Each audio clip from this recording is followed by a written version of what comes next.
Okay, welcome everyone. This is February 13th, the day before Valentine's Day, 2019.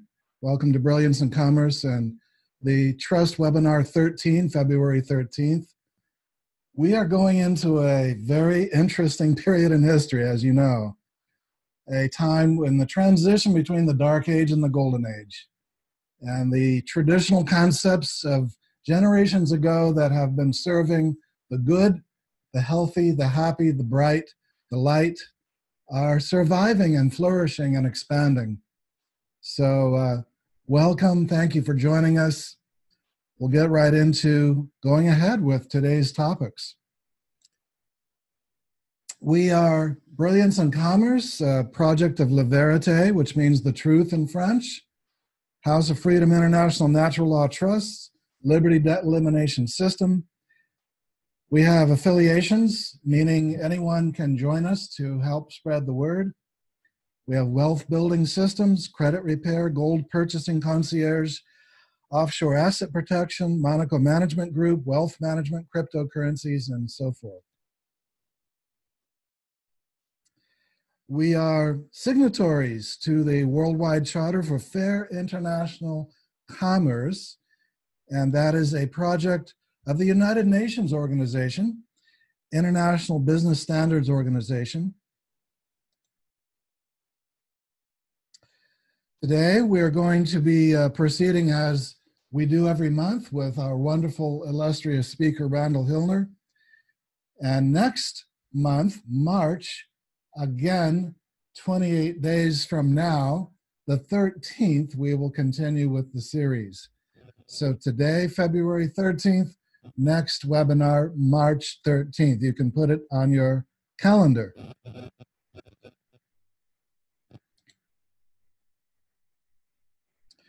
House of Freedom Natural Law Trust has the website house-of-freedom-trust.com for those of you who did not already have an affiliate URL or our website address.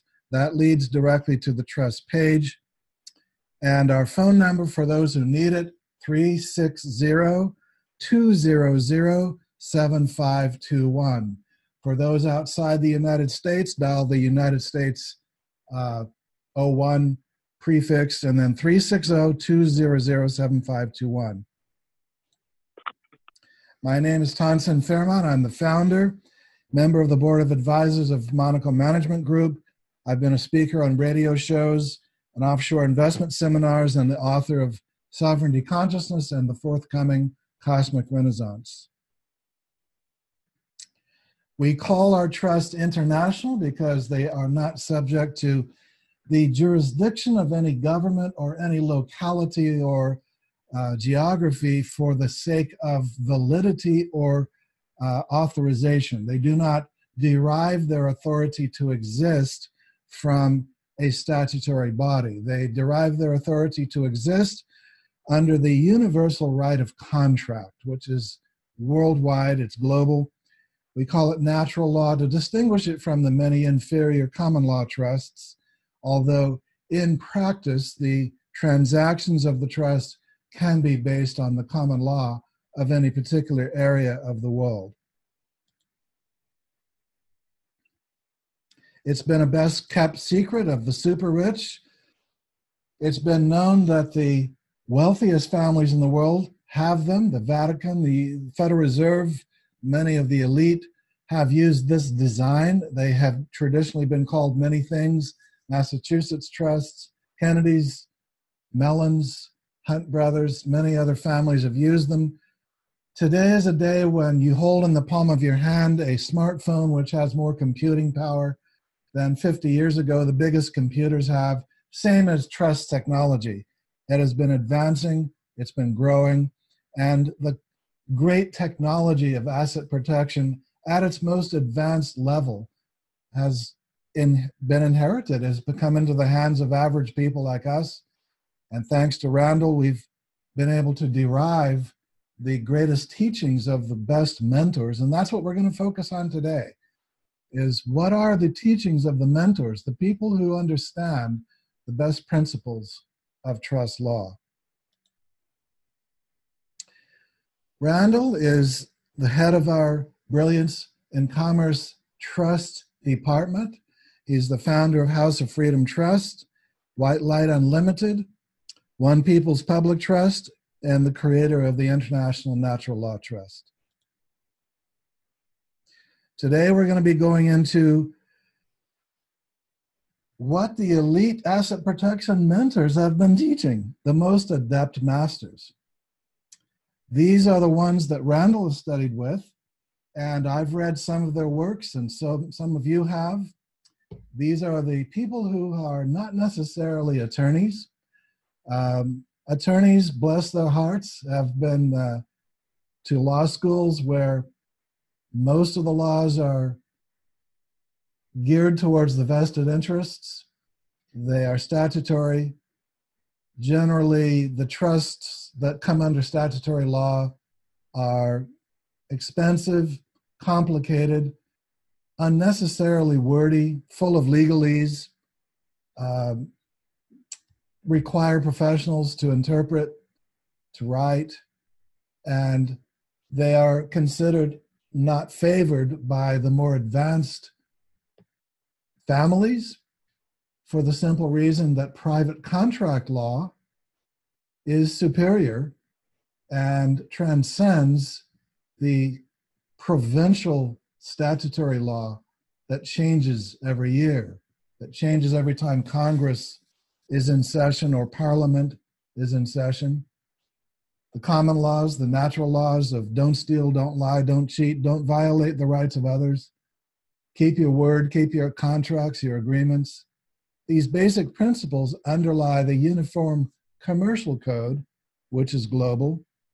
And in harmony with that, the Natural Law Trust operates based on principles that have been elaborated on by mentors for many generations. So, without further ado, I'm going to bring on Randall and invite you, Randall, please, to go ahead and turn your video on and join us and proceed with our first lesson of the day.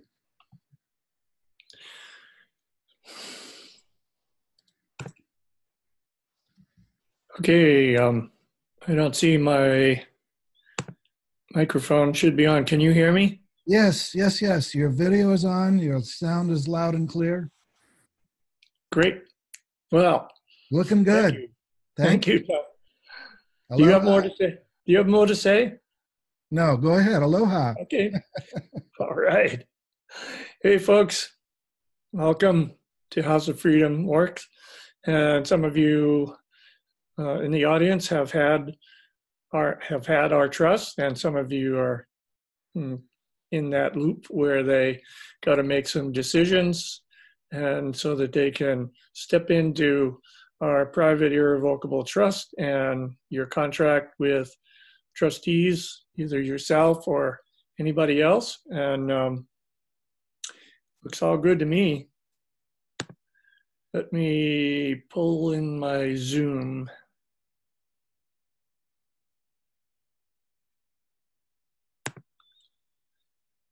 Okay, don't see why I'm not on the screen.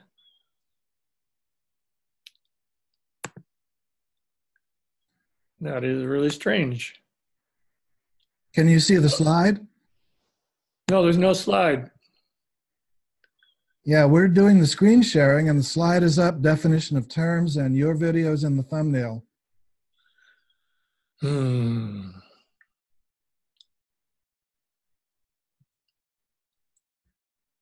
Well,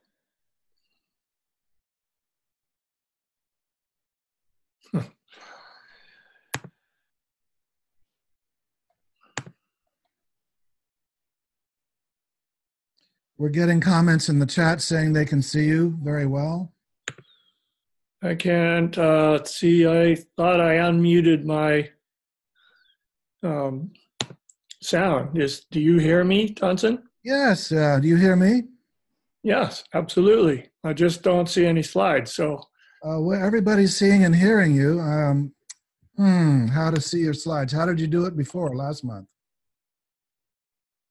Oh, I can't remember yesterday. Never mind. Uh, I don't know. Let me search. And I apologize for taking so much time. I had to Zoom and I waited and Well, until you find it, I can read the text to you. Definition of terms, classification of trusts. I have those notes here. So why don't I just you Zoom into me and I'll read some of my notes that I've made and we'll go from there. How's that? Okay.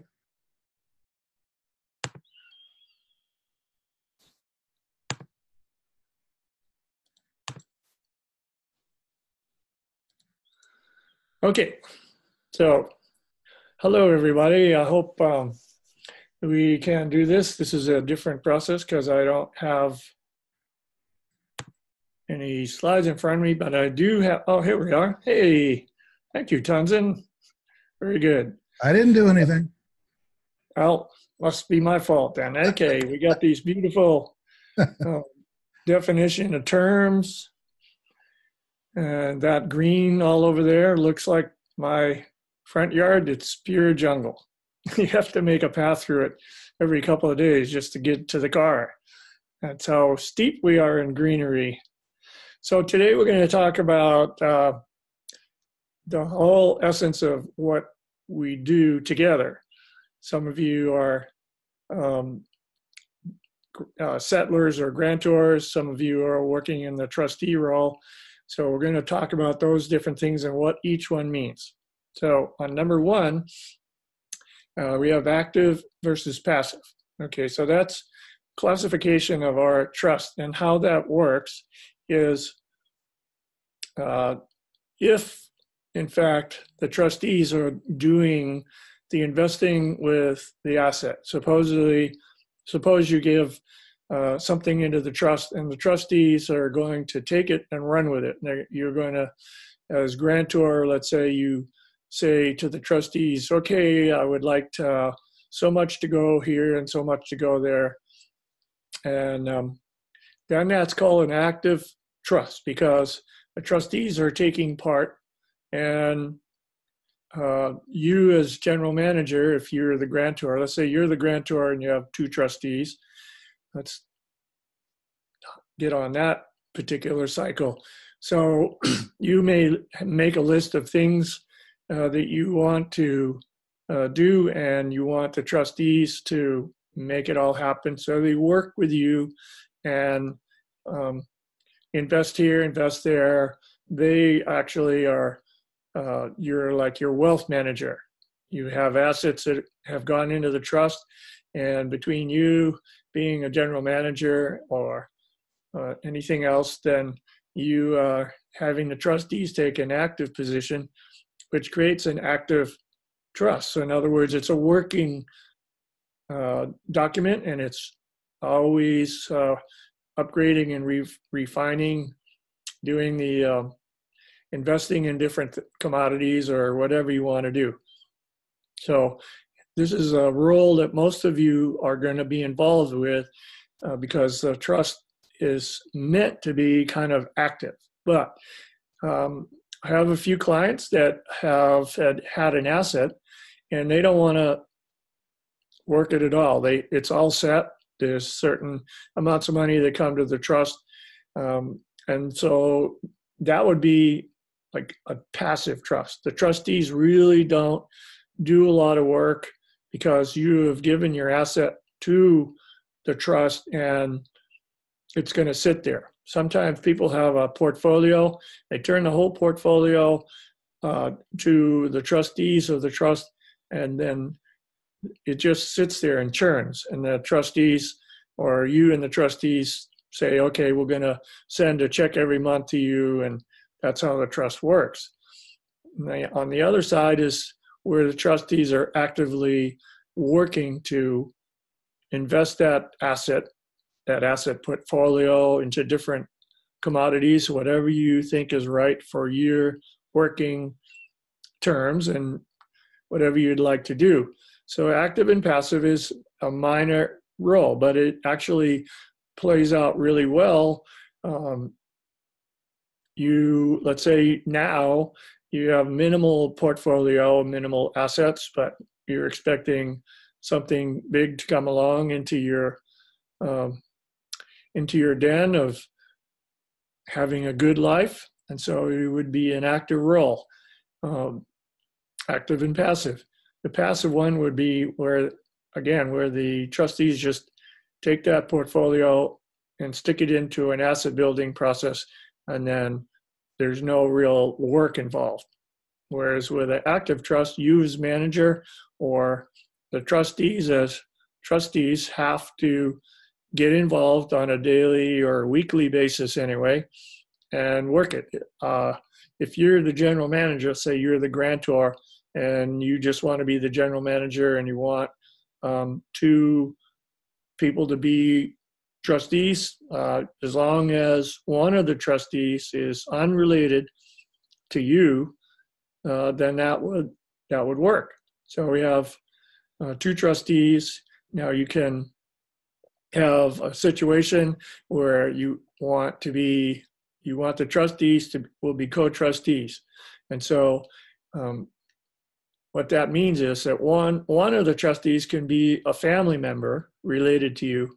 The other trustee has to be unrelated to you or the beneficiaries. So that's the working model of active versus passive. It can change over time. You'll have, when you work your way through the trust document, begin to understand it really well, you'll see that there are a lot of things that you can do, and it can go there. It can go anywhere it wants. And like Tanzan said, because it's a right to contract anywhere in the world, you could use a U.S. address or use whatever address you want, and then you put it in action. Some places like in the U.S., you need to the trust needs to file for a EIN number so that you can take it and put it in a trust document. And then when you go to the bank is going to want to see that contract. So you have two trustees, either a co-trustee or you might be a sole trustee. Let's say you're not one of the beneficiaries. You play the managerial role, and then you take care of this trust for the beneficiaries in the trust. You might had a recent client that wanted to basically, she was going to get a nominee trustee, which we can provide. Also, I would prefer that you had your own grantor. And then either, let's say you would be one of the trustees, and you would have a co-trustee, or you'd have a successor trustee. And the reason you need to have more than one trustee is because one is the banks won't give you an account because they want to see that if something happens to you, there's another trustee. This is basically because you have decided that you want one trustee and you have the other trustee be a successor trustee. So as long as you have them listed and they can step into that role, then it's okay. So there's active versus passive. Mostly what we work with in House of Freedom Trust is the active-oriented trust, where you and the trustee is going to take an active role in the process of the trust. So that's active and passive. That's fairly simple. I think you most would understand that. And then we have, is it private or charitable? You can, even if it's not a charitable trust, you can, by law, take some of that assets out from the trust and give it to any charity you'd like. But in a sense, you're establishing a private irrevocable trust. Private irrevocable trust. And that means that it's not under the sanctions of any government, and you can go, if you live out of the country and you want a U.S. tax number, you can get a foreign tax number. And that allows you to work, let's say you're not in the US, then you can work that trust wherever you want to be. Now that's how that goes, a private, irrevocable trust. And then is it express or constructive? Okay, an express trust, you have decided that you are going to create a trust. You have an asset that you want to put in, and that would be an express trust. That's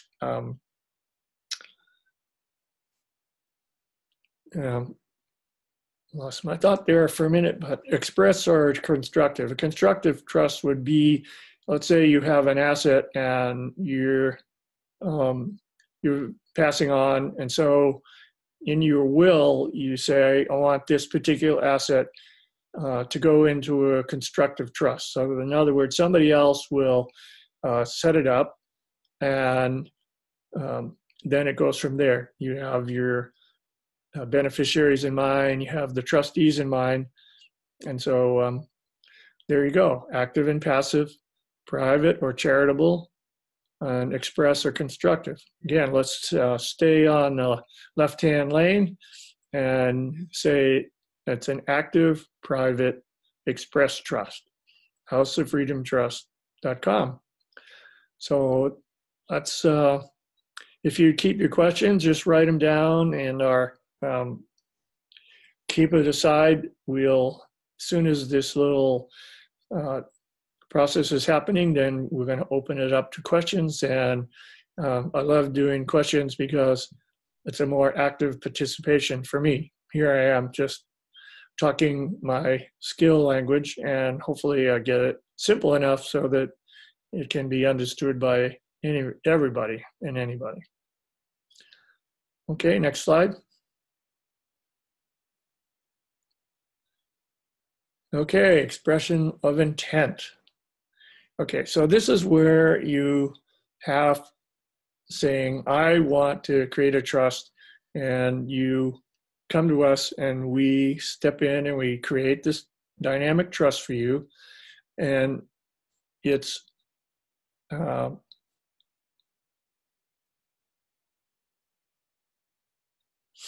then it has to be written. So the form of expression is that you have to have a document in front of you, a trust document or a contract, if you want to call it that. It's really one way or both ways, whatever you want to do. And then the intent is you can't, you have to take what it is that you would like to have the trustees do, or as trustee, what you want to do. And the intent has to be clear cut, and it must have an asset to go into it.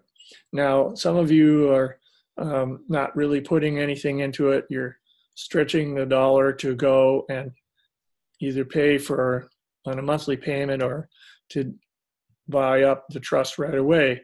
And that, as long as the intent is legal, and there's not going to be any illegal process involved, then your intent's clear.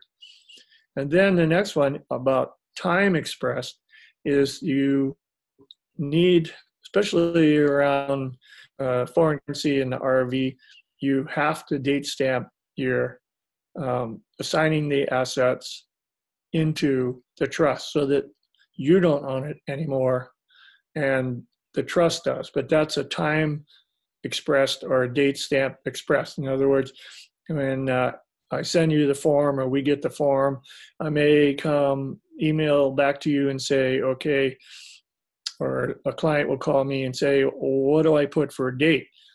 Because I paid for it 5 months ago and haven't done anything with it. What am I going to do? Well, you can use for the date created, this is when you go to get the IRS EIN number, you have to have a creation date. We're going to ask for that.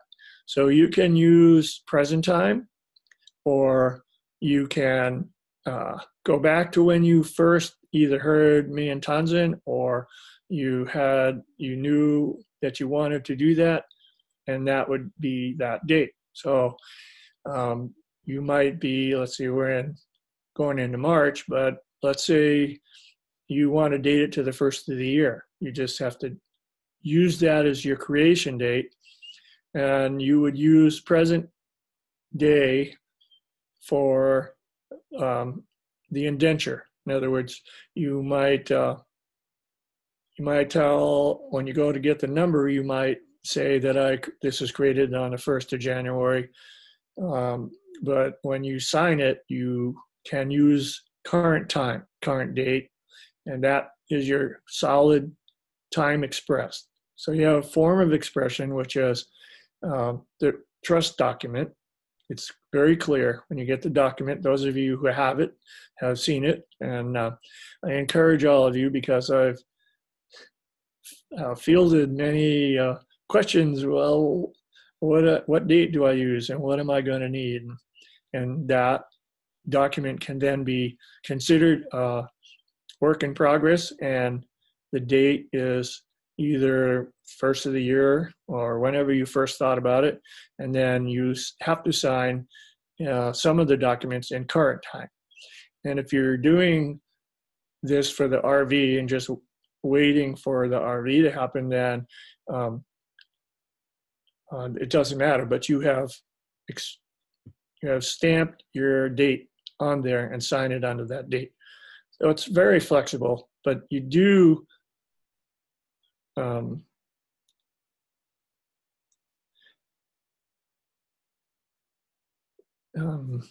Tanzan, is that directed to me, or are you just fielding questions? Anyway, I'll just go on from there. So we have form of expression, which is a word form. You're expressing that you want to have a trust. You have a purposeful intent, as long as it's not illegal. And then you have the date that you want to use as a creation date. You can use today's date if you want to say expressed and the time expressed. Or you can go back in time to when you first thought about it. It's really not going to matter, except you have to put some creation date when you file for an EIN number. And the EIN number basically is for opening up a bank account. In the US in particular, the bank won't open an account unless you have an EIN number for the trust. You can't use your Social Security number, and you can't use a number from another entity. You must have its own entity, an EIN number for your particular entity. So that's form, intent, and date or time of expression. Okay, next.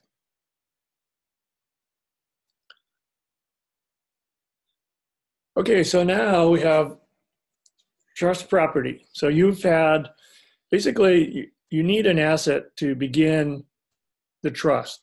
And when you pay money to the House of Freedom for the trust document, you have activated this trust. And just the fact that you're paying for the trust allows that process to happen effortlessly. So the trust property is the res that you're going to put in. Now we can start there, because let's say you have paid full price for this trust. That is part of funding the trust. Then you have the ability to take other assets and put them in trust and have the trustees work it, or yourself on a day-to-day basis, being able to take care of business, ordinary business, and trustees only have to step in on a major decision. Although even as manager, executive manager, whenever you do an action, it's important to write it yourself as a minute, and then make sure your trustees also know what you've done, what assets you've put in the trust, and what kind of interest you have in the property. Now, let's say you have, let's say gold, for instance. So interest in property means you have bought some gold or silver or land, and you have to have the trustees Like the trustees would be the ones to go to the county office to register a new deed. A lot of banks require that both trustees are there. Some do, some don't. It depends on their own flexibility. And I've had success both ways. I've had to walk out of the trust or the bank and go find another bank, which has been quite successful. Typically, after most of the time, I go in and it's open because I'm either the trustee or I take Marissa, my partner, and we go together and we both sign on the card. If you go by yourself and the bank says who's, you say, I have a successor trustee, and you have their name and you have their signature on a document that we provide with the whole trust document indenture, then the bank will say, okay, as long as you have an interest in whatever property you're putting in there, that's hard asset or land or something. Let's say just in the RV, there's a section in the trust where you have to get, that's the only page that has to be notarized, is the fact that you have taken it from your pocket and assigned it to the trust. And that has to be date stamped by a notary. In some places in Europe, you have to go and get it notarized through an attorney, but he's just authorizing, or whoever's date stamping your trust. You have to have that. It's only one section that you need to have notarized, or you can do all three of them. There's the manager's agreement, and there's a trust certification, and then the minutes need to be signed, and then foreign currency would have to be, it's really important that that is date stamped. That means that you don't own it after that date, and that then you just wait for the RV to happen and move on from there. So there'll be a lot of effort to set it up, to really understand. Ask all of you, when you get the trust document and you get the manual, that you really read it until you get a grip and you really understand what this all means, because it affects not only you in present time, but it protects your beneficiaries into the future. Now, that's what you want. You don't want to have to go, your estate to go through, what is it, when you die, they, anyway, they give you, you have to go get it assayed, etc. Probate. Now, alienability is you have to be able to have that property or that asset, res, it's called a res, it's trust property, and here you go from there. You can add to it, you might subtract from it, but if you set it up right and you have proper wealth managers, or you know how to manage it yourself, either trading on your own or trading through a brokerage account, that alienability means that you have a right to do with the trust as you would like to. Again, in that scene, it's really important that the trustees know about this, and they may have to do some signing also when it goes into the trust. The trustees need to accept this res or property that you're putting into trust, either a hard asset or a soft asset, or real estate. So you have personal property, you might have some gemstones or jewelry that you want to have owned by the trust so that it doesn't go anywhere when you pass on, which is probate. So the thing about an irrevocable private trust is you will never have to deal with probate, and neither will any of your beneficiaries. So that's the ability to put that property into the trust, have it date stamped or notarized, and then go from there. And it has to be identifiable, so the must be stated. So that's why we have. We have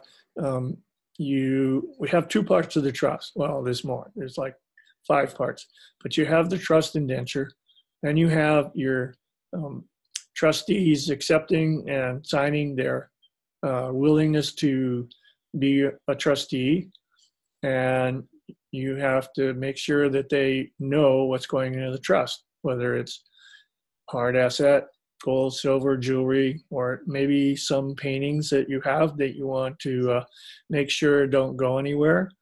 And so that's the ability to alienate and the ability you have identified what goes into the trust. So every time you want to add to the trust res or property, you would present this to the trustees and say, okay, I want to put this property into the trust. Then the trust owns it and you don't. And you can, ideally you would want to make sure that you have a list of those things in trust. So we have a bunch of schedules that I'm going to talk about a little bit later, but that's basically it. You have an interest in the property. You have the right to alienate and move that property away from you. And then identifiable means that it tells exactly what it is. 10 pieces of silver, 10 ounces of silver, a couple of ounces of gold, and also getting ready for the RV and the being able to use the foreign currency that you have had in your hands for a period of time now goes into the trust. Okay, next. Okay, we've covered this before, but I want to make sure that you know how to work this. So when you as a interested party comes and either emails me or calls me or wants to talk about it, then I help them decide, or you decide, whether you want to be the grantor, settlor, do you want to be one of the trustees and get another trustee, and then the beneficiaries, who are they? So you have to have at least two of those happening. You can get a nominee grantor, which we would supply if you get a hold of me and Tunson. Trustees are up to you. You can be one of the trustees as long as you have a second trustee that's not related to you or the beneficiaries. Now, in this case, if you're one of the trustees, you could be the sole trustee as long as you have a document that says, in the case of my demise, then this person is going to take over handling the trust and the duties of a trustee. It's always nice to have two trustees. You work as a co-trustee. You can have a successor trustee from there also. Had clients that want to be one of the trustees, so we provide a nominee grantor, and we have then you're left with finding one person that you feel is trustworthy and will work with you to be that second non-related trustee. It's quite simple when you think about it. Then the beneficiaries. Had a client this morning that I started to write for, and he had a list of beneficiaries, and one of the beneficiaries can be you as long as you have a co-trustee that's not related to you, and you also have more than yourself as the beneficiary. You can be the grantor and a beneficiary all by yourself as long as you have some trustees, two people that will work as trustees for you, either co-trustees or successor trustee, who would take over on the demise of the other trustee. And then the beneficiaries are whoever you want, and you can have one or many. Okay, next slide.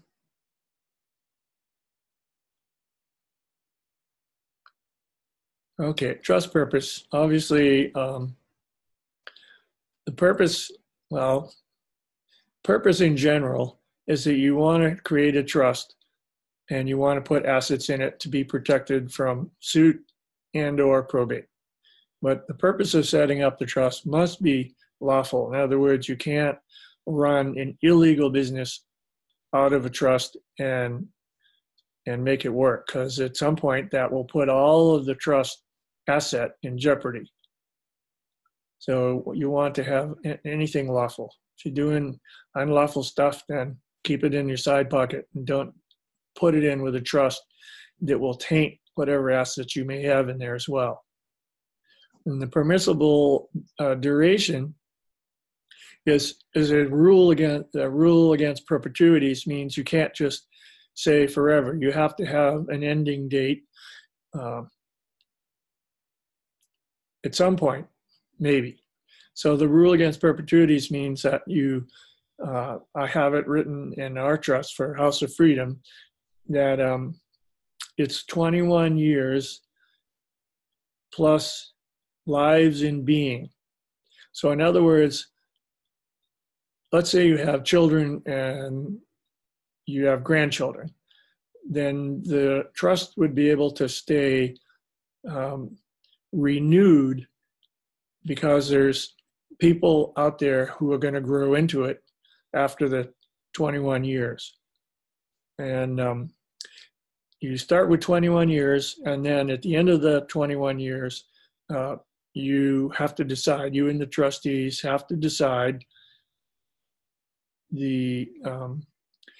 whether you're going to end it or whether you're going to carry on. In other words, some people just say, okay, I want it so that when I pass on, that whatever's in the trust goes to the beneficiaries.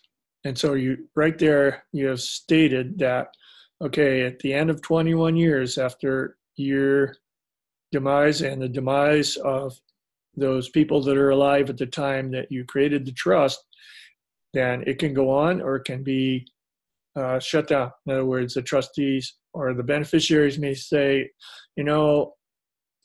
my grandfather who created this trust has passed on, and I would like to take my share and do something else with it. And that's okay. You can do that. And a rule against accumulation is that the trust can't accumulate beyond the time frame that happens when you create the trust. So we have perpetuities is that at some point you're going to pass, and whoever was alive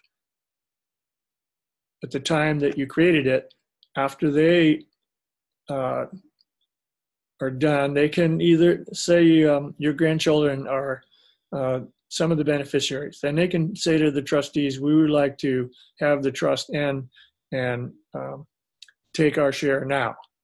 And then accumulation is so that the trust set up so that the trust can't accumulate anymore after you and your grandchildren have passed on. It has to be, it can be passed on significantly beyond your grandchildren because they may have children and grandchildren. So they keep renewing the trust asset. Let's say it's a very potent, you have a good asset base worth significant amounts of money. Then you can make sure that at least it goes that far in its purpose or time, but they can't accumulate anymore. And if nothing is done, then the trustees would take all the assets and pay out according to the ratio that you have as a beneficiary. So it's all handled down the road. It can be renewed, but it has to be actively renewed. And then as long as that trust is able to keep on working, and beneficiaries say, okay, we'd rather keep the investment or the asset portfolio that's in the trust, and all we want to do is we want to have a payout. Now what happens is sometimes, let's say you have grandchildren, and before you pass on, then they have children. So all of a sudden there's a whole new level of beneficiaries that can take advantage, and either they have to either renew the trust or disband the trust, and then it's whatever's in the assets goes out to each beneficiary. So we have must be lawful. You have the rule against perpetuities. In other words, you're going to learn how to keep it going, how to have the trustees create new trustees if you want. You can give a list of people that you want to have come in and be part of the trust or be a trustee in the future. You can make that list of, and goes into the trust document form. I suggest that you get a ring binder and keep everything separated and easily accessible. So I have the trust indenture, which is about 13 or 14 pages. And it's very clear and decisive on what is going to go on within the trust. And then the accumulations will either stop or go on, because if you decide that you want to keep this trust going, it's got a really substantial asset base and you want it to spread out, you can do that. But what happens sometimes is, let's say it's 2 or 3 generations, then you can let it go and it can be sent out. Let's say what happens is there's too little asset, there's too many beneficiaries down the road, then you would want to either give it to all the beneficiaries and then they can set up their own trust and they use that and they invest. Either they do or they have the trustee put it into an investment process portfolio and it continues to grow. And in the meantime, let's say it's gone from 10 beneficiaries and you divide it up 10 ways, and then each one of those 10 beneficiaries can choose to either take that asset or to create a trust themselves and keep it going that way. But it breaks the asset base down a little bit, but at least some people want to have their share now and do their own investing or work the asset portfolio the way they would like. So those are the 2 things. And if you got questions, write them down and we'll deal with those questions in a little bit. Okay, next slide.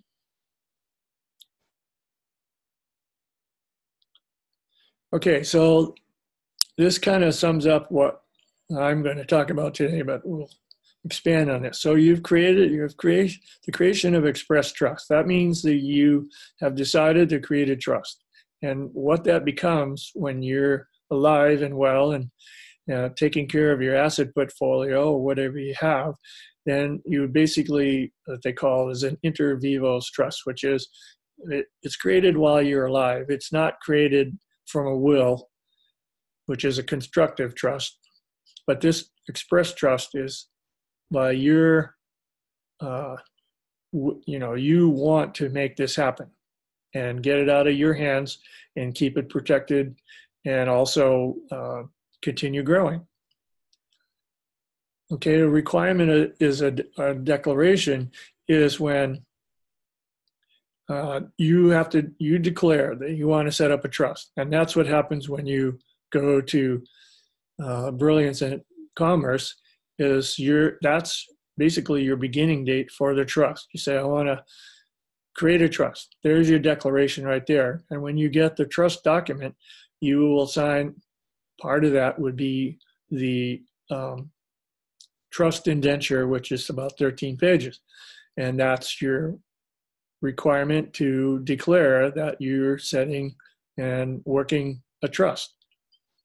Then you need to make that delivery to the trustee. So if you have a particular asset that you want to go in, then you write a note, say, trustees, I want to have this asset go into the trust and I want to take an active role in working these assets, either through wealth manager or through a lot of these banks have funding process or trading commodities or anything like that. So you have to deliver it to the trustee, and accordingly, he's trustees must sign the acceptance of these assets into the trust.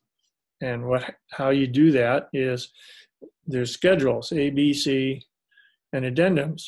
Okay, so Schedule A is for personal property. We talked about that. Your jewelry, say you have a $10,000 sound system that you want to be held in trust, or a fancy car. Although I hesitate to say that I would not. I would have all of you never think about putting a liability in with your assets. And a car or a boat or an airplane are both liabilities. So we want to separate all of those personal property items that you want to keep separate from yourself into Schedule A.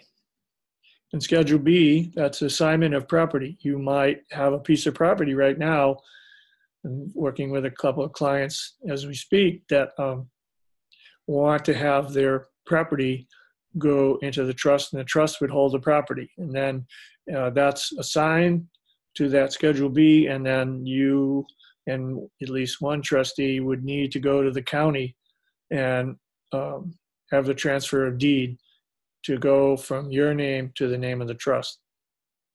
And Schedule C is a list of the beneficiaries and the percentage that is going to go to each one. When we set it up, like I had a client this morning that hadn't put any percentage of who he wants. He had a number of beneficiaries, but he hadn't put the percentage that he wants to go from the trust to them. So that that's where Schedule C would come.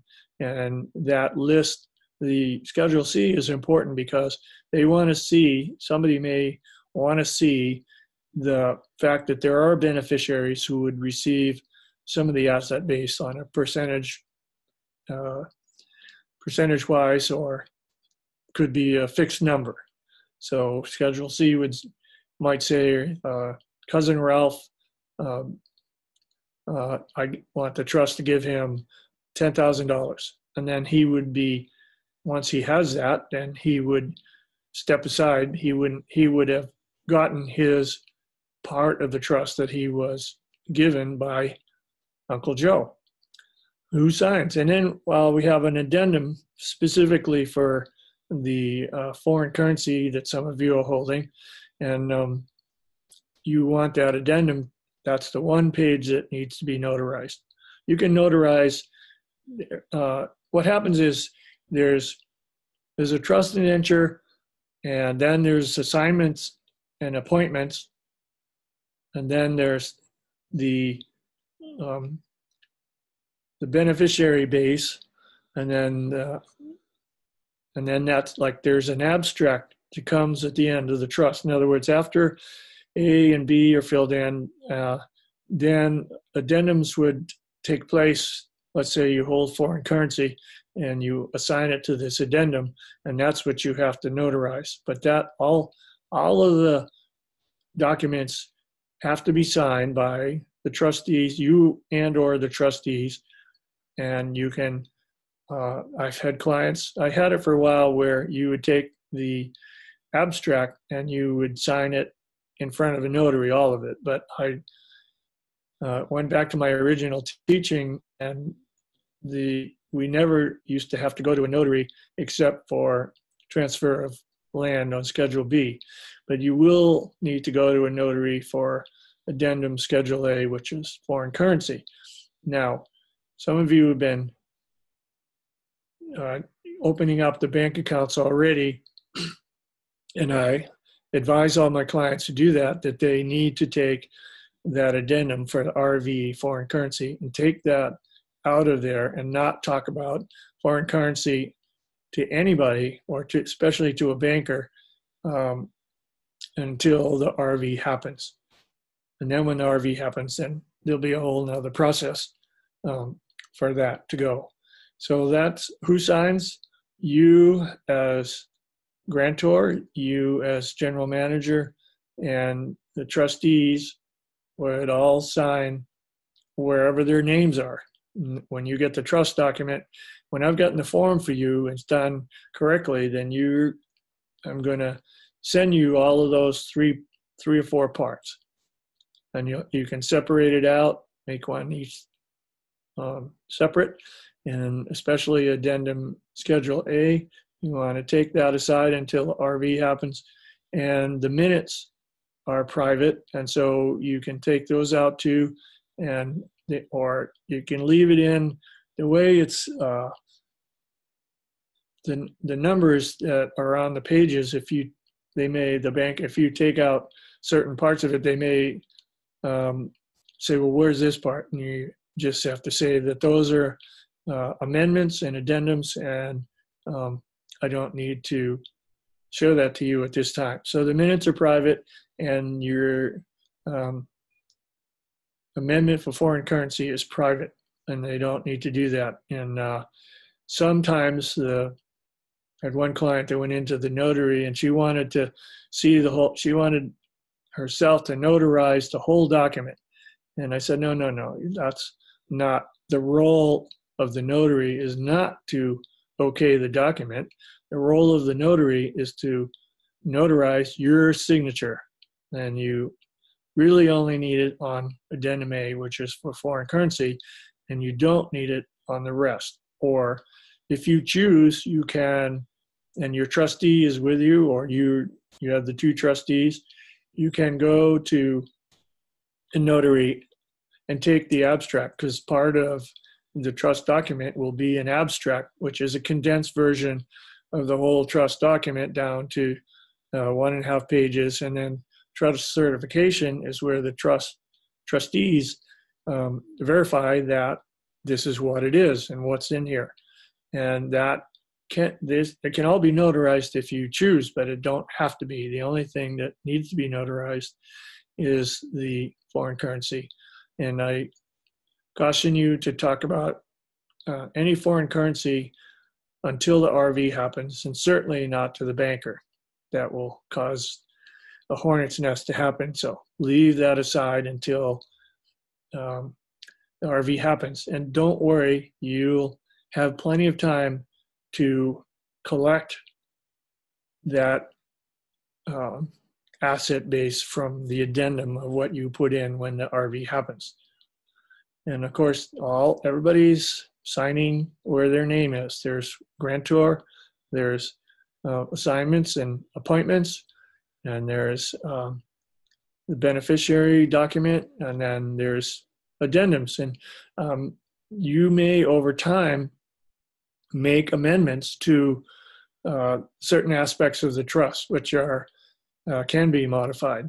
The initial indenture really needs to stay as it is, and you really can't change that other than make minor little versions of it where the intent of whoever created the trust is not corrupted. In other words, you don't want to take the intent away from what it is. You can make minor adjustments. You might make a new amendment. You and the trustees get together and say, well, we want to do this aspect and we want to do that. Can we do that? And I say, yeah, you can do that as long as you make an amendment or a minute. Like in any good business, you make an amendment and you have everybody sign, and then you add it to the trust document. And if there are amendments and it's relating to your asset base, whoever's holding that asset base, if you've got it invested or whatever you've done with it, then you want to notify those people. Like if you have a trust checking account now and you make an amendment, you want to make sure that if it's necessary, that bank or that investment portfolio understands that you have made an amendment to the trust. And everybody signs where they sign. Becomes all set up where you sign as an individual. The first signature is the grantor signature, and you sign that as a person. You personally sign that you have created this trust. Or whoever, you might have a nominee grantor, and they would have to certify that they have seen this document and I'm signing. But the documents a lot of these documents are private. The minutes are private, and Addendum A for your foreign currency is private. Bankers already had a client that took her RV foreign currency page to the bank, and the banker basically lost it and couldn't deal with it. So don't be talking about foreign currency, especially before it happens to the banker. It's really none of their business anyway. So is there another slide? I don't think so. Yeah, so we've covered that, and let's open it up to questions. Okay, everybody. Yeah. So those who are listening by telephone, press *9 if you have a question. That'll raise your hand. And those who are watching by video, on any device that displays video, you have a raise hand icon at the bottom if you want to speak, or otherwise you can type your question into chat.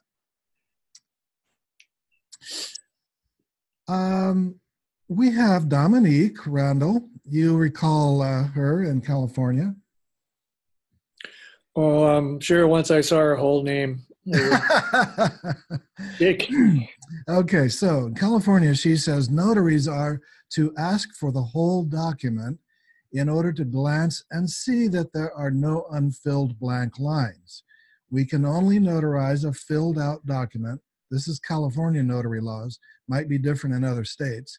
This is why we look at the whole document. We do not care about the contents, only that there are no blank lines. And yes, I am a California notary. Well, I don't know the specific laws, but when I go to my notary person, this is in Hawaii, so I don't know what it's like in California. I left California a long time ago, and in the early days in the 80s when I was with my mentor and we were writing a lot of trust documents, it wasn't even necessary to notarize anything. But if they want to see, well, you only have to notarize, that addendum A. Once that's done, now some notaries may want to see that filled in. So in the beginning, first of all, you say, look, I just want you to witness my signature, notarize my signature. You can do it that way, and you can, let's say you have 100 dinars. You can just, you can put down 1 dinar, and there's something in that Schedule A, Addendum A, and you can do it that way. When I go to my notary and I handed her a blank Addendum A, and she said, do you know what this is for? And I said, yes. And she knows that I do trust documents for people, and she said, okay. And she notarized my signature. That was it. That was all that needed to be done. And my partner, Marissa, she went along and she signed her name, and it was notarized. California, I don't know. I've done blanks, and I haven't had recently, I haven't had any problem getting a notary to sign whether it was blank or whether it was filled in. Now, you can also take that Addendum A to the notary, and you can fill it in. You can say I have 100 dings and 100 dongs and 100 other things, and then put a piece of paper over it, say, I just want you to know that there's a document here, and I just need to have you notarize my signature. And if the notary is worth any salt, then she'll say, fine, no problem, just give me some ID and I'll notarize this particular document. That's the only one you need to notarize. But on the other hand, you want to make sure that all those signature spaces are filled in. Okay, question? So Dominique, I would say if you wish to share anything more verbally, please raise your hand and we'll put you on the air. Meanwhile, I'll go ahead to Joyce in Bahamas, who is being unmuted. Joyce, if you would like to say hi, you're on the air. Hello. Hi. Bahamas. Hi, Joyce. Hi there. Really Yeah. today. So I I think I just typed it in.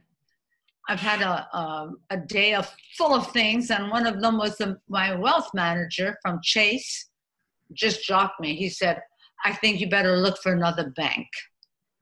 Because I asked him if if they had a de la rue machine.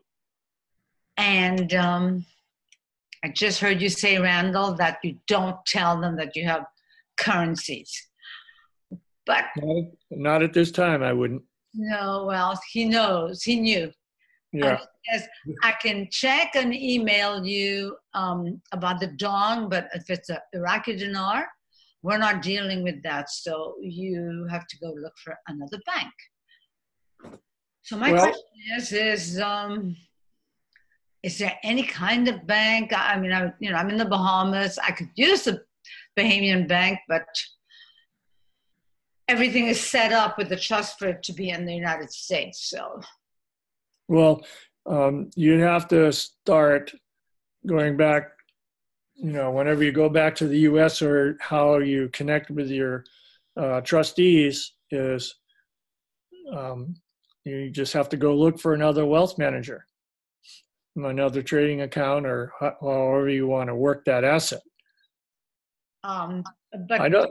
I had good luck with a Bahamian bank. It was when we first went there. It was 92 or 93. I'm sure things have changed, except for conch salad, right? they're all still good. All still good. So yeah, because Barclays, I used to deal with Barclays, but I deal with Scotia Bank now. Okay. And trying to think of another one. I can deal with Scotia. I'm sure my brother would know the manager there, but I'm thinking for myself, if I were to go to Florida again, what I am going, do I go to another wealth manager in another Chase bank because I only have Chase there? Well, you can either do that, or let's say you have you're banking with Scotia Bank. You're carrying. Let's say if you take the trust to them, you have a personal relationship with them already, and you ask them to open up a checking account for your trust. And then if they say yes, then you're going to get a debit card or a credit card and a checkbook. And that is going to go with you. Everything is online now, so you can bank anywhere and it's all done electronically. So I don't know. I had good luck with the banks in Bahamas and all through the Caribbean when I was spending some time there. We had a private account. Tons and I both did a big seminar in Grenada, and it was fine. It worked out really well, and it was mostly private banking. It worked. So either Scotia or when you go back to Florida or up to Massachusetts, just walk into the bank with your trust document and say, I have a trust I have an account in the Bahamas, and I'd like to for this trust, and I'd like to have one with your bank. And you just walk in and talk to the manager and say, hey, here I am. Let's open this account. I want to operate a significant cash flow through you. Then you can have two accounts. I have 3 or 4 accounts I have 2 banks on the mainland, and I have 2 banks here on Kauai. I don't have my Bahamian or my Grenada banking anymore. Oh, okay. So I can actually go just right here to Scotia and the other banks that I deal with here. Sure. And with one of them and open an account just for the trust. Yeah. And with that same one, I can actually, when I go to Florida or wherever it is that I'm going, like you say, to Boston, I could also talk to them and say, okay, I have this account, and I'd like to also deal with you. Yeah. Okay. So, but it doesn't really matter whether it's Chase. No. Okay. No. I mean, I have two bank accounts for my business or my trust that I have, and I have other trusts, but I have two accounts for one trust in two different banks, and I have other accounts for other trusts that I control, and we have bank accounts here and the mainland. And you can go anywhere in the world. You can go over to Europe, or you can go to different islands in the Bahamas, or you can do it in the U.S. or wherever you feel comfortable operating an account. You could go up to, if you go up to Boston, you got to go to a Boston Bruins hockey game, and then you could go walk into a really significant bank in Boston. Okay. You got to go to the Garden and have a hot dog with your hockey. Oh. No, I think I prefer to have the lobster. Okay, lobster, for sure. The lobster. Famous. Oh, well, thank you. Okay, good. So I don't You're have welcome, to worry about the wealth manager. Okay, perfect. Thank you, Joyce. Thank you, Tansen and Randall. Yes, you're welcome. Thank you. Marianne, we have you asking a question. You're on the air. Hi, Tansen and Randall. This is Marianne from Quebec. How are Hi. you guys? Oh, another hoser. Here I am. As you know, Randall, my trust is complete. It's notarized. Now I'm questioning myself about adding maybe a trustee after the RV arrives. So is that possible? Sure. Now, And you have two trustees now. Is that correct? I have a trustee and a successor trustee. Okay. So you can add a trustee anytime you like. You can move the successor trustee up to be a co-trustee, or you can find somebody, maybe you have a new trusted friend that you want to have them be a trustee with you. And that can happen. My understanding is that it also could be related, because my actual trustee now is non-related. So I could have one that's related. Sure, absolutely. Okay, that's good. And do I have to go back to the notary to officialize this new trustee? No. Again, the only signature that needs to be notarized is on the Schedule Addendum A for your foreign currency. So that's all done. It just the new trustee would just go into the minutes and all the tracking of everything.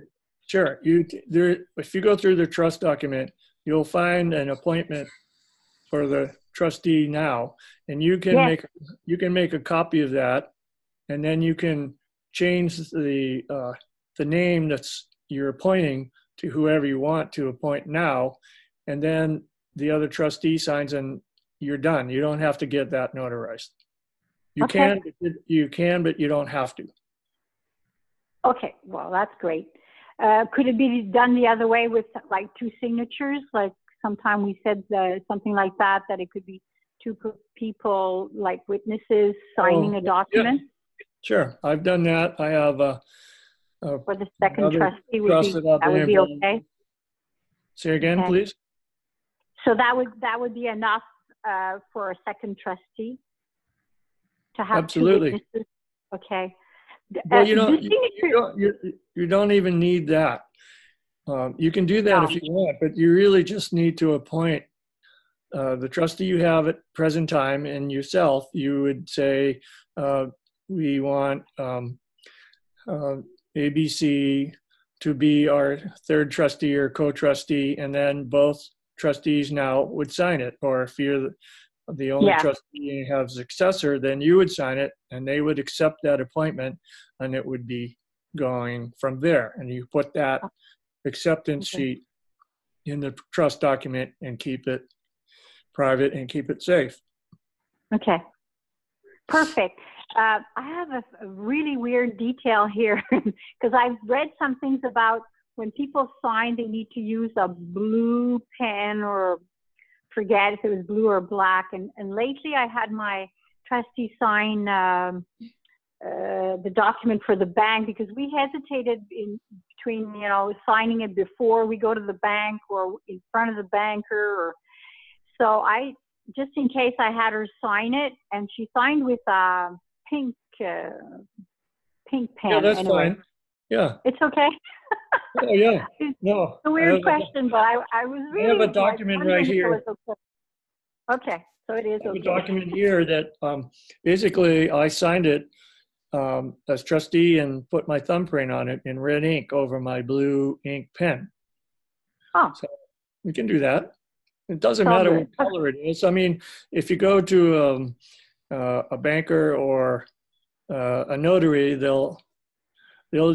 just use black.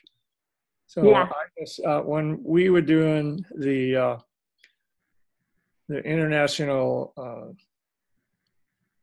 People's Public Trust, we did everything in blue ink and thumbprinted everything. So I got in the habit of just, if it was an important document, I signed it in blue And thumbprinted it.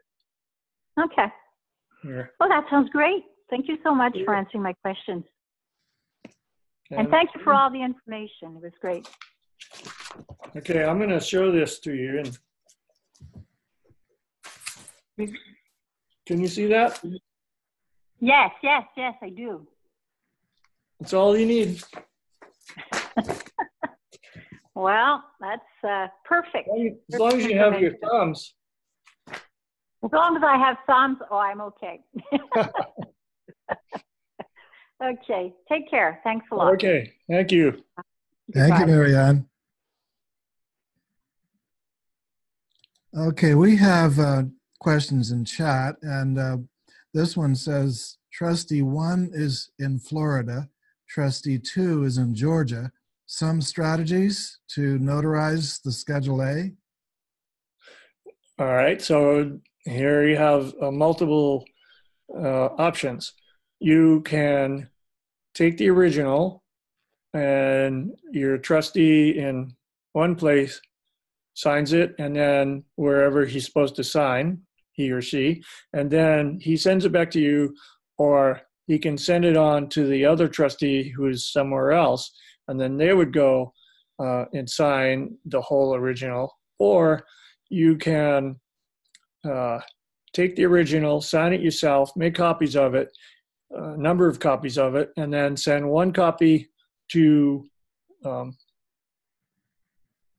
one trustee and one copy to another trustee, because ultimately you want to make copies of your trust, and you want to have the trustees have a current copy anyway of all your work.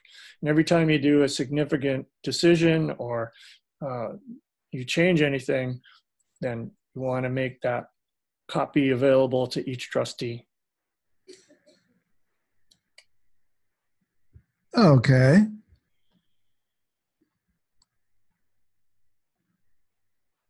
Any other questions, anyone? We can close early today if you like, or if there are other questions, you can go ahead and raise your hand or type it into chat.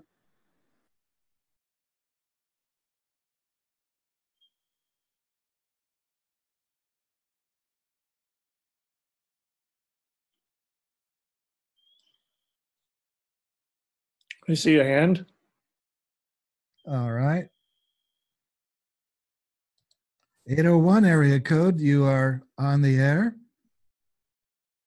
Thank you. You were talking about liabilities. Do you put your liabilities into a separate trust? If you want, like people say, well, I want to put my car in trust, and I would say, don't do that. If your car has any value to it, then put it in a separate trust. But you don't really need to take a car, an ordinary car, and put it in trust. You have insurance on it. If you own it, you own it. What you want to do is take your assets and put those in trust, and then take your liabilities, potential liabilities, and keep them separate, either in their own trust or, outside of the trust. And that also leads me into if you have a piece of property, the trust owns a piece of property, you need to make sure that you and the trustees take care of that. There's insurance on the house, that the house or the unit is well kept and any repairs are made, because you don't want that house, if you're not living in it, to be a liability. So I would encourage you to put any land into the trust if you want to keep it separate from yourself. So on the personal level, say you're involved with some litigation or the potential of litigation, then I would have you separate your assets sooner than later. Got it. And then on multiple properties, like commercial properties and multiple vehicles, multiple types of, say, airplanes or boats, any of those type things, those would all be in a separate trust as well.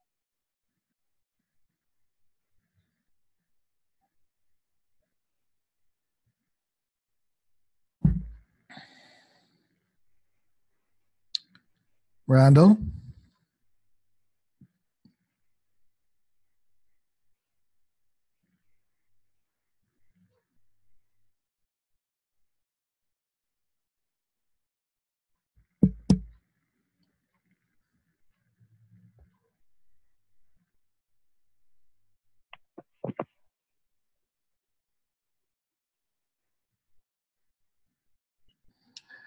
Well, ladies and gentlemen, it looks like we lost Randall. We'll wait for him to come back in.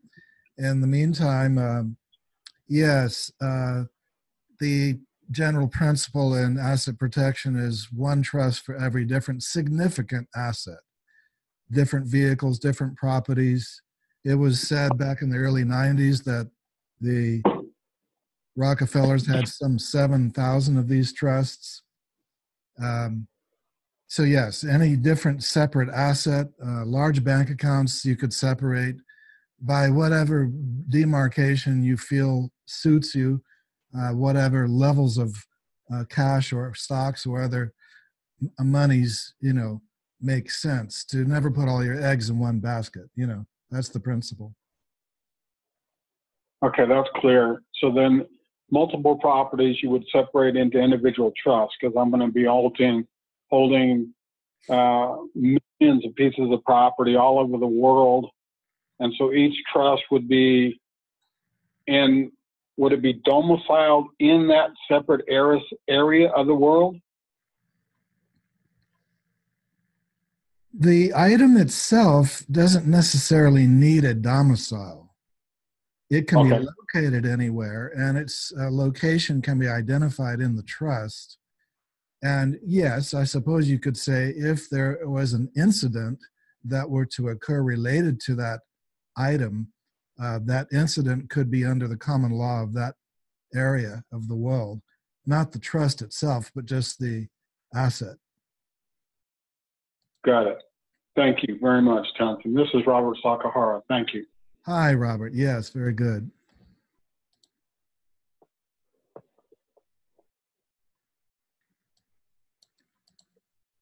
We had a question earlier while we're waiting for Randall to come back on that was asking about the 1041 form. That's for those of you from other countries.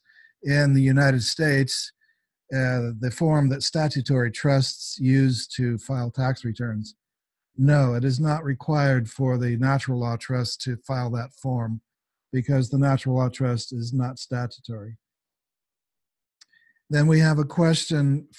Is it okay to ask about a question from the last seminar, putting an LLC into the trust, or is it better to close a statutory LLC? That varies from person to person, Dominique, and from case to case, from situation to situation. There's no one answer to that. It can vary depending upon your circumstances. It can vary depending upon whether the bank that you have the account open for with the LLC has had that account for years and years and years, and you've had an accountant managing it, and it's comfortable and everybody understands it. What you can do then is just put majority of the ownership of the assets of the LLC into the trust. Put up to 98% or so. You don't want to put 100% because you don't want to raise too many eyebrows. But yeah, you want to, basically do what is customary and comfortable. I myself don't have any need for them. If you find that the LLC is no longer as necessary and you want to operate directly from the trust, you can do that. All right, ladies and gentlemen, I think we have Randall back in. Let me put him on. Hold on.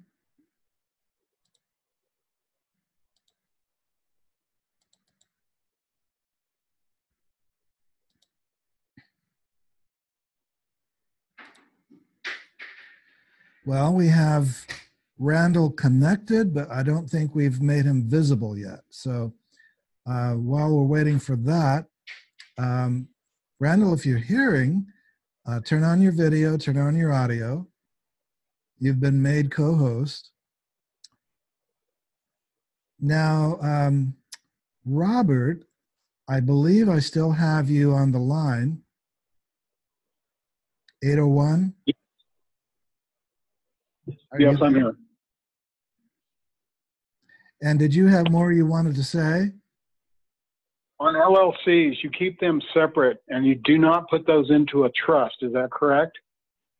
No, you can put the assets of the LLC, the income and the assets, like up to 90, 95%, maybe 98%, so that it owes very little tax on that, and the trust owns the majority.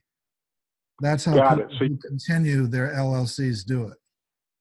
Okay, and then you would assign your assets and any sort of cash into the trust. Is that correct? Right. Got it. Thank you. Thank you very much. Yes. What about an age limit? Is there an age limit to someone that can be a trustee? It has to be legal age, age of majority, the kind of age that would be acceptable by a bank. Got it. Thank you. 18 or 21, yeah.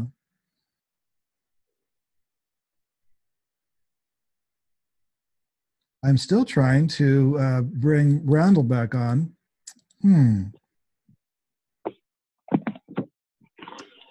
Okay, well,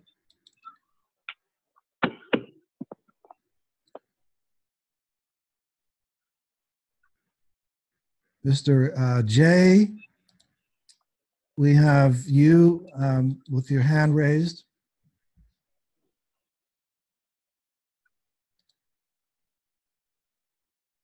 Hold on. You are unmuted now. Okay, thank you. Yes, this is Joby, and I have a question. Can you speak just a little louder, please? Yes, this is Joby, and I wanted to ask, I have 2 trusts, and with the foreign currencies, can I break those down and put them into 2 trusts, and once the RV take place, go to the bank with different trusts? Or does it all have to be in one trust?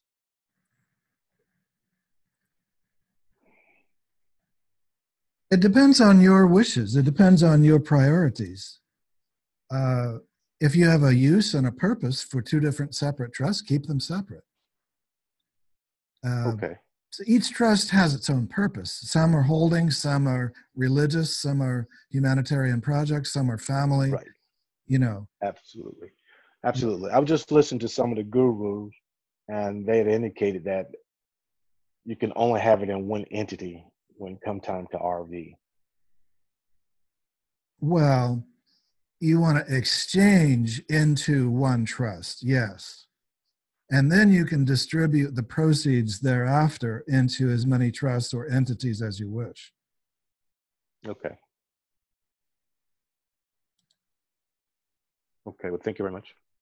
You're welcome. Randall, we have made you co-host. We've given you the invitation to turn on your video and audio, and we still don't see you. So sorry.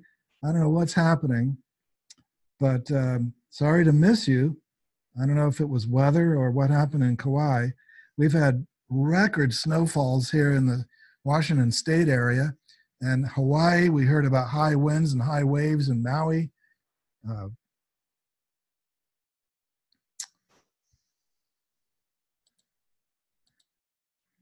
Okay. Peter says, I have a statutory entity that has a promissory note of very significant value.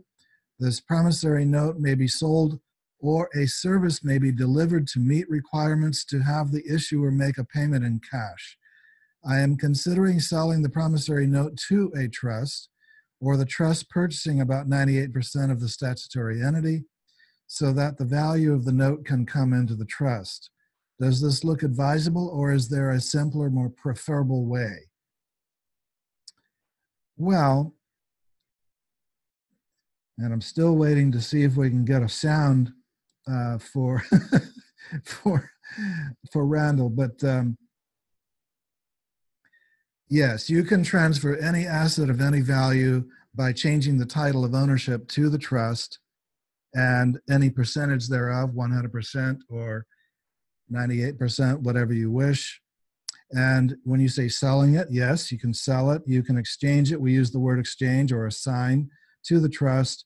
And the trust, what would it give in their exchange? It would give units of beneficial interest. So the trust would give units of beneficial interest. The amount of the units of beneficial interest would be determinable on a individual basis, depending on how you evaluate it, but at least the units are not publicly traded and they're not of any publicly determinable monetary value, so they cannot be taxed. And that goes for any kind of asset that could be transferred to the trust.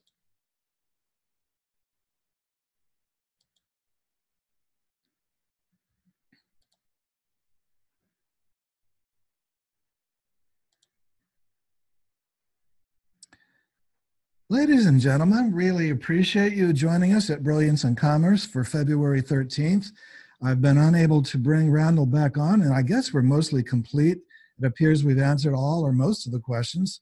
Wanted to really thank you generously for being with us today, and join us March 13th for the next one. In the meantime, keep in touch via our newsletters, and of course, if you have private communication with us, you're more than welcome. And the past webinars are visible at brilliance-videos.com. For those who don't have any contact with us at all, the website is house-of-freedom-trust.com. And then, of course, we also have our phone number, 360-200-7521. And if you have not already subscribed to the newsletter, go to that address, that house-of-freedom-trust.com, and click on newsletter sign up. So aloha, thank you, namaste, blessings of abundance, happiness, and joy to everyone, and may you have a beautiful, beautiful day.